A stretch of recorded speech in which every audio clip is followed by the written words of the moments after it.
They're seated about 400 people. And on weekends, they do a comedy show there. And the structure of the show was they had a host, and then they had two comics doing 15 minutes apiece, and an improv group. Now, this is a story about Bill Hicks. So there was briefly a time where Bill Hicks lived in New York City. He wasn't received well because New Yorkers don't understand anger.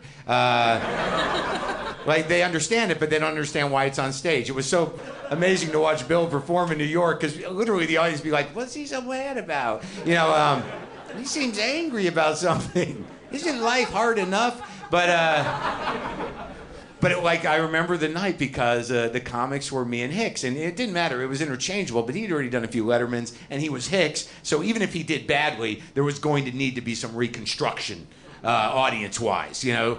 So I remember I walked up to him, I'm like, hey, Bill, you got the Lettermans and stuff. I'm just starting out. Could I go first? Because he was supposed to go first.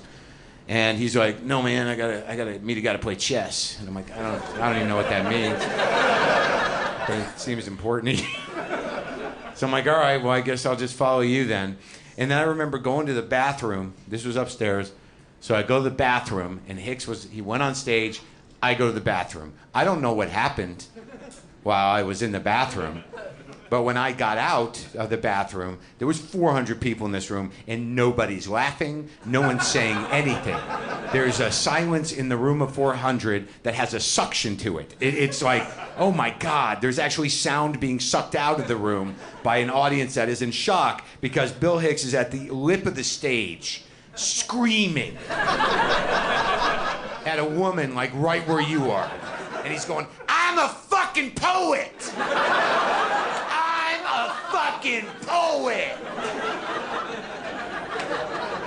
And he stands up, and there's nothing but silence. And I'm standing there like, what is happening? And then in the sweetest voice, this woman goes, tell us a poem then.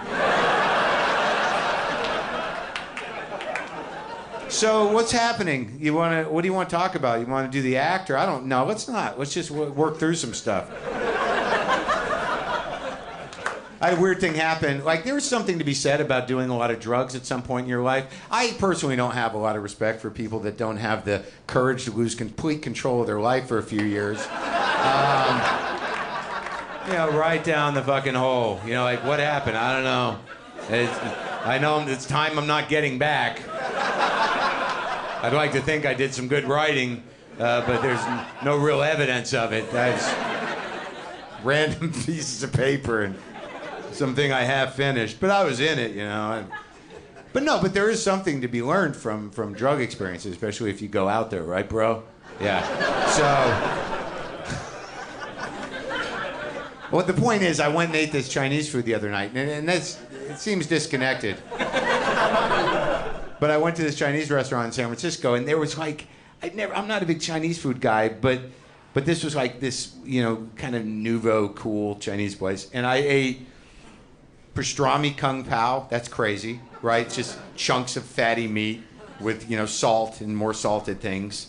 And then there was the I think it was just called lamb fat curry, which was just lamb fat and curry and some other vegetables.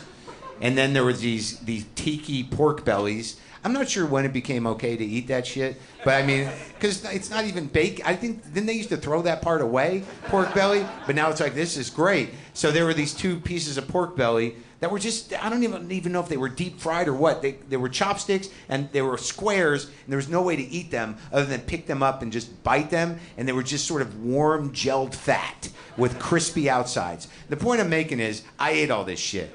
And I got in the car with my friend Jack, and I'm sitting there, and my hand went numb. Like, literally 20 minutes after I ate that, I'm like, my hand's tingling, I can't feel it. But because of my drug experience, I'm like, I'm just gonna ride it out. You know what I mean? It's probably gonna go away if it doesn't. Like, maybe my whole right side will go numb, and I'll be talking like this, but right now, we'll see what happens. And I wouldn't have had that wisdom without years of laying in bed on coke, going, please, not now, not now. Let's ride this out. I am still alive. That's amazing. It's all amazing. I'm happy to say that I'm having a reasonable midlife crisis. I buy records and I bought a tube amp.